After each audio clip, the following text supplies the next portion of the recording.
Il y a ceux qui ont la lumière sur le chapitre 6 des Romains et qui, par la simple foi, prennent l'attitude qu'ils sont identifiés avec Christ dans sa mort et qu'ils participent à sa résurrection. Mais il est facile de voir qu'ils n'ont pas été de façon vitale unis par la conformité à sa mort. D'autres s'insurgent contre ceci, qu'ils appellent théorie, et disent qu'ils veulent quelque chose de plus, qu'ils veulent que le Saint-Esprit fasse une œuvre réelle en eux. Sur ce, le Saint-Esprit commence à leur enseigner ce que signifie être unis dans la mort avec Christ.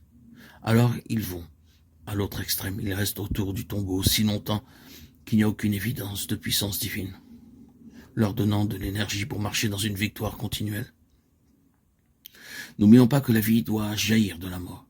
Il est vrai que nous devons être plantés en lui dans sa mort d'une manière vitale, mais nous devons aussi être unis à lui dans sa résurrection. Quand vous êtes amenés à connaître sa mort, vous avez besoin de vous en remettre à lui pour qu'il vous donne sa vie, source d'énergie, ou bien vous serez sans pouvoir dans votre marche pratique. Remercions Dieu pour la lumière qu'il nous a donnée concernant la croix de Jésus, et pour la lumière qu'il nous a donnée quant à la voie par laquelle il nous rendra conformes à sa mort. Mais assurons-nous que nous connaissons la puissance de la résurrection et la vie avec lui, dans une union vivante.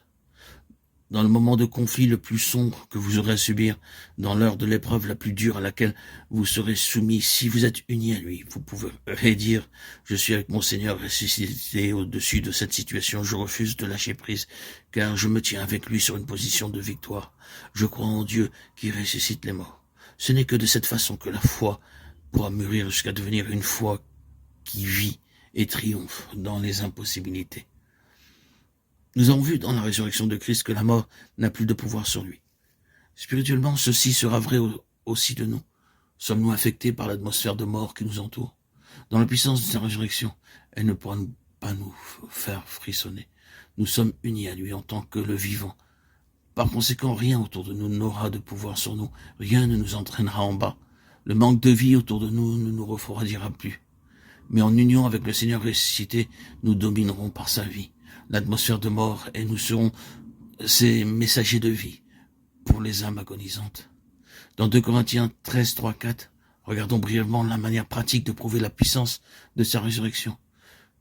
Puisque vous cherchez une preuve que Christ parle en moi, lui qui n'est pas faible à votre égard, mais qui est puissant parmi vous, car il a été crucifié à cause de sa faiblesse, mais il vit par la puissance de Dieu. Nous aussi, nous sommes faibles en lui, mais nous vivons avec lui par la puissance de Dieu pour agir envers vous. Pratiquement, nous devons être toujours faibles en nous-mêmes et savoir que sa puissance agit par nous, simplement en la voyant agir dans les autres. Vous cherchez la preuve, n'est-ce pas, que Christ parle en vous? Vous l'avez ici, il est puissant dans les autres, les bénissant à travers vous. Comme si Paul disait, je sais que je suis faible, mais je sais que je vis avec lui dans sa vie, parce que je le vois agissant en vous. Corinthiens. Nous connaîtrons la puissance et la vie de Dieu agissant en nous par ses effets, pour ainsi dire, dans les autres autour de nous. Cela nous conduit à ne pas nous surveiller et à ne pas regarder à nos expériences.